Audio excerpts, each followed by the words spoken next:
ലോക ചരിത്രത്തിലെ ഏറ്റവും വലിയ സംഭവമാണ് യേശുക്രിസ്തുവിന്റെ കുരിശുമരണം, ക്രൂസിഫിക്ഷൻ. ലോക ചരിത്രത്തെ, മനുഷ്യരാശിയുടെ മുമ്പോട്ടുള്ള പ്രയാണത്തെ എന്നേക്കുമായി ആ സംഭവം മാറ്റി. അതാണ് ഇന്നത്തെ ദിവസം, ഗുഡ് ഫ്രൈഡേ. യേശുക്രിസ്തുവിനെ ഇതര സഹോദര സമുദായങ്ങൾ എങ്ങനെ കാണുന്നു, വ്യത്യസ്ത മതങ്ങളിൽ യേശുവിന്റെ സ്വാധീനം തുടങ്ങിയ വിഷയങ്ങളാണ് നമ്മൾ നോക്കുന്നത്.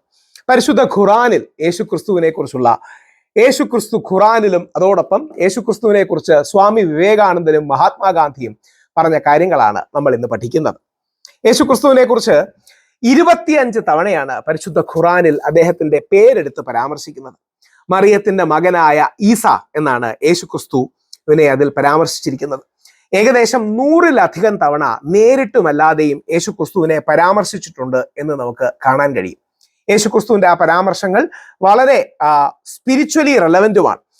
ഇബ്നു മറിയം, മറിയത്തിന്റെ അല്ലെങ്കിൽ മേരിയുടെ മകൻ എന്ന് 23 തവണയും, അൽ മസീഹ ദി പ്രോഫറ്റ്, മെഷിഹ എന്ന് 11 തവണയും, ദൈവത്തിന്റെ വചനം എന്നതടക്കം 100 തവണയിലേറെ, ചില പണ്ഡിതന്മാർ പറയുന്നത് 187 തവണ പരാമർശിച്ചിട്ടുണ്ടെന്നാണ്. പരിശുദ്ധ ഖുറാനിൽ ഏറ്റവും മെൻഷൻ ചെയ്യപ്പെടുന്ന പ്രവാചകന്മാർ മോസസും ജീസസുമാണ്. മൂസാ നബിയും ഈസാ നബിയുമാണ്. അതിൽ മോസസിന്റെ പല റെഫറൻസുകളും വരുന്നത് ഫറോവയോടുള്ള സംസാരത്തിലാണ്. സ്പിരിച്വലി റെലവന്റ്, കുറെ കൂടെ സ്പിരിച്വലി കോണ്ടെക്ച്വൽ യേശുക്രിസ്തുവിന്റെ റെഫറൻസുകളാണ്. ആ യേശുക്രിസ്തുവിനെ കുറിച്ച് സൂറ അൽ ഇമ്രാൻ, ആ ഇമ്രാനിലെ വളരെ രസകരമായ വാചകങ്ങളാണ് അത് വരുന്നത്. ഞാൻ എൻ്റെ റെഫറൻസും എടുത്തു വെച്ചിട്ടുണ്ട്. അത് വരുന്നത്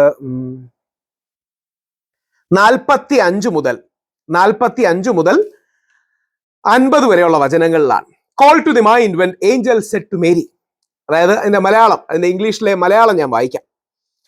നിയോഗത്തെക്കുറിച്ചുള്ള സന്തോഷ വാർത്ത. മാലാഖമാർ മേരിയോട് പറഞ്ഞു, മറിയമേ, ദൈവം തന്റെ പക്കൽ നിന്നുള്ളൊരു വചനത്തെ സംബന്ധിച്ച സന്തോഷ വാർത്ത നിനക്ക് നൽകുന്നു. അദ്ദേഹത്തിന്റെ പേര്, അതായത് ദൈവവചനം മകനായി നിനക്ക് പിറക്കാൻ പോകുന്നവന്റെ പേര് ഈസാ മസീഹ എന്നായിരിക്കും. മറിയത്തിന്റെ മകനാണ് അദ്ദേഹം. ഇഹലോകത്തും പരലോകത്തും ബഹുമാന്യനും ദൈവത്തിനോട് അടുത്ത് സാമീപ്യമുള്ളവരിൽ പെട്ടവനുമായിരിക്കും. സംസാരശേഷിയെക്കുറിച്ച് പറയുന്നു. തൊട്ടിലായിരിക്കുമ്പോഴും മുതിർന്ന പ്രായത്തിലും അദ്ദേഹം ജനങ്ങളോട് സംസാരിക്കും. അദ്ദേഹം സജ്ജനങ്ങളിൽ പെട്ടവനായിരിക്കും. അപ്പോ കന്യകാരത്നമായ മേരി, അമ്മ മറിയം, ദൈവത്തോട് അല്ലെങ്കിൽ മാലാഖയോട് തിരിച്ചു ചോദിക്കുന്നു, എൻ്റെ രക്ഷിതാവേ, എന്നെ ഒരു പുരുഷനും സ്പർശിച്ചിട്ടില്ല, എനിക്ക് എങ്ങനെയാണ് കുട്ടി ഉണ്ടാകുക? ദൈവം പറഞ്ഞു, അപ്രകാരം തന്നെയാകുന്നു. താൻ ഉദ്ദേശിക്കുന്നത് ദൈവം സൃഷ്ടിക്കുന്നു. അവൻ ഒരു കാര്യം തീരുമാനിച്ചാൽ അത് പറയുകയേ വേണ്ടൂ, അപ്പോഴേക്കും അത് സൃഷ്ടിക്കപ്പെടും. എന്നിട്ട് യേശുക്രിസ്തുവിന് ദൈവം ദിവ്യജ്ഞാനവും ഗ്രന്ഥവും, തോറ ജൂതന്മാരുടെ പ്രാചീന പുസ്തകങ്ങളാണ് തൗറ, ഇഞ്ചീൽ, ബൈബിളില് ഇഞ്ചീൽ അവന് പഠിപ്പിച്ചു കൊടുക്കുകയും ചെയ്യുന്നു. അദ്ദേഹം ഇസ്രായേലിന്റെ മക്കൾക്കുള്ള ദൂതനായി അവനെ നിയോഗിക്കും. അദ്ദേഹം അവരോട് പറയും, നിങ്ങളുടെ രക്ഷിതാവിങ്കിൽ നിന്നുള്ള ദൃഷ്ടാന്തവുമായിട്ടാണ് ഞാൻ നിങ്ങളുടെ അടുത്ത് എത്തിയിരിക്കുന്നത്. എന്നിട്ട് യേശുക്രിസ്തുവിന്റെ മിറക്കിൾസിനെ കുറിച്ച് അല്ലെങ്കിൽ അതിലെ അത്ഭുതങ്ങളെ കുറിച്ച് പറയുന്നു. ഞാൻ നിങ്ങൾക്ക് വേണ്ടി മണ്ണുകൊണ്ട് ഒരു പക്ഷിയുടെ രൂപമുണ്ടാക്കി അതിൽ ഊതുന്നതാണ്. അപ്പോൾ ദൈവത്തിന്റെ അനുമതിയോടുകൂടി അത് പക്ഷിയായി മാറും. ജന്മനാ കാഴ്ചയില്ലാത്തവനും കുഷ്ഠരോഗിയെയും ഞാൻ സുഖപ്പെടുത്തും. ദൈവത്തിന്റെ അനുമതിയോടെ മരിച്ചവരെ ഞാൻ ജീവിപ്പിക്കും. പല ഇതിലും സ്പിരിച്വൽ ജീവനാണ് നൽകുന്നതും ഫിസിക്കൽ ജീവനാണ് നൽകുന്നതും ഒക്കെ വ്യത്യസ്ത പണ്ഡിത മതമുണ്ട്. പക്ഷേ അടിസ്ഥാന ഉദ്ദേശം എന്ന് പറഞ്ഞാൽ നമ്മുടെ ജീവിതത്തിലേക്ക് ജീവന്റെ, പ്രാണന്റെ, ചേതനയുടെ, ചൈതന്യത്തിന്റെ സന്ദേശവുമായി എങ്ങനെ ദൈവദൂതർ, പ്രവാചകന്മാർ, അവതാരങ്ങൾ വരും എന്നുള്ളതാണ്. ഇങ്ങനെ മനോഹരമായി ഒരുപാട് കാര്യങ്ങൾ യേശുക്രിസ്തുവിനെ കുറിച്ച് പറയുന്നുണ്ട്. അത് പരിശുദ്ധ ഖുറാനിലാണെങ്കിൽ സ്വാമി വിവേകാനന്ദന്റെയും മഹാത്മാഗാന്ധിയുടെയും ജീവിതത്തിൽ ഏറ്റവും വലിയ സ്വാധീനങ്ങളിലൊന്നായിരുന്നു യേശുക്രിസ്തു. വിവേകാനന്ദൻ എപ്പോഴും കയ്യിൽ സൂക്ഷിച്ചിരുന്ന 2 പുസ്തകങ്ങളാണുള്ളത്. ഒന്ന് ഭഗവത്ഗീതയും ഒന്ന് ഇമിറ്റേഷൻ ഓഫ് ക്രൈസ്റ്റ് എന്ന പുസ്തകമാണ്. വിവേകാനന്ദൻ ക്രിസ്തുവിനെ കുറിച്ചൊരു പുസ്തകം തന്നെ എഴുതിയിട്ടുണ്ട്, ക്രൈസ്റ്റ് ദ മെസ്സഞ്ചർ എന്നാണ് അതിന്റെ പേര്. ഇന്ത്യയിലെ ഏറ്റവും മനോഹരമായ ക്രിസ്മസ് ഈവ് സെലിബ്രേഷൻസ് നടക്കുന്നത് വിവേകാനന്ദന്റെ ബേലൂർ മഠത്തിലാണ്.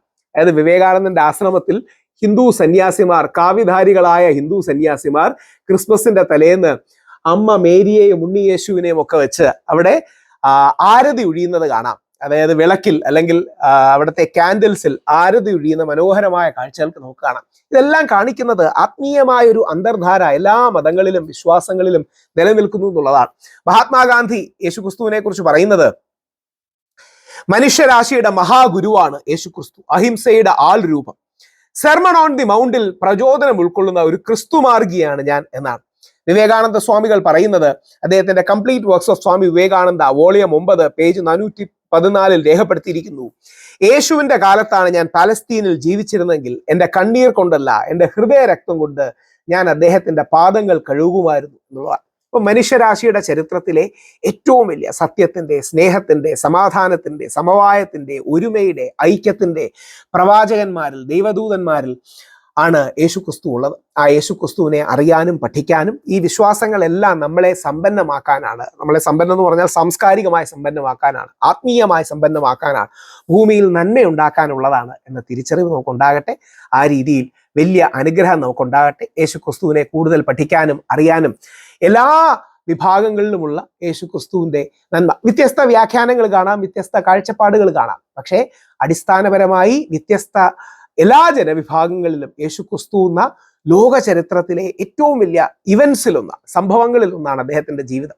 ഇന്ന് കാലം പോലും AD BC ഗണിക്കപ്പെടുന്നത് അങ്ങനെയാണ്.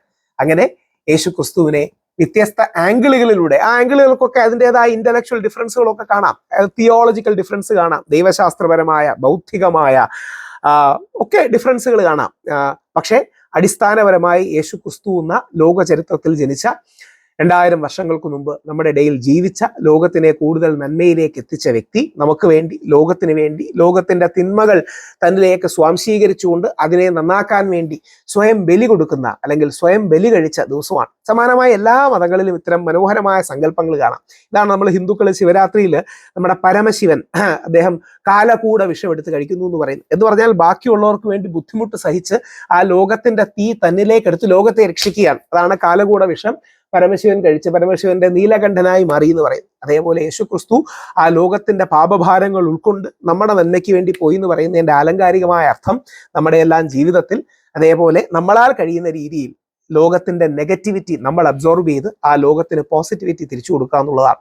യേശുവിനെ കൂടുതൽ പഠിക്കാനും അറിയാനും ദൈവദൂതന്റെ, പ്രവാചകന്റെ മഹത്തരമായ സന്ദേശം ജീവിതത്തിലേക്ക് സ്വാംശീകരിക്കാൻ, അത് ലോകത്തിലെ എല്ലാ ജനതയും ഇൻസ്പയർ ചെയ്തിട്ടുണ്ട്. യേശുക്രിസ്തുവിന്റെ സന്ദേശം ആ ഇൻസ്പയർ ചെയ്തത് നമ്മുടെ മഹാത്മാഗാന്ധിയെയും വിവേകാനന്ദനെയും എല്ലാ മനുഷ്യരെയും, ഇങ്ങനെ എല്ലാവരെയും പഠിക്കാൻ യേശുക്രിസ്തുവിനെ, പ്രവാചകൻ മുഹമ്മദ് നബി സല്ലല്ലാഹു അലൈഹി വസല്ലത്തെ, ഭഗവാൻ ബുദ്ധനെ, നമ്മുടെ ദൈവം ശ്രീകൃഷ്ണനെ, അല്ലെങ്കിൽ മഹാവീരനെ, വിവേകാനന്ദനെ, ഗാന്ധിജിയെ ഒക്കെ അറിയാനും പഠിക്കാനും ഒക്കെ വലിയ അവസരമായി മാറട്ടെ. അതിനുള്ള വലിയൊരു ഒക്കേഷനായി മാറട്ടെ ഇത്.